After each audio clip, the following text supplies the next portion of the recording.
କଳା ଗୋରାରେ କ'ଣ ଅଛି, ମଣିଷ ତ ମଣିଷ ଲୋକେ କୁହନ୍ତି, ହେଲେ ସତ ତ ହେଉଛି ଗୋରା ଲୋକଙ୍କୁ ହିଁ ଅଧିକ ପସନ୍ଦ କରନ୍ତି। ତାର ଉଦାହରଣ ଆପଣ ନିଜେ ଦେଖନ୍ତୁ।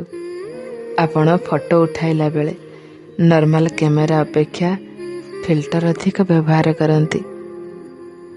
ପୁଣି କୁହନ୍ତି ଧନୀ ଗରିବରେ କ'ଣ ଅଛି, କେବଳ କୁହନ୍ତି, ହେଲେ ବାସ୍ତବଟା ଦେଖନ୍ତୁ।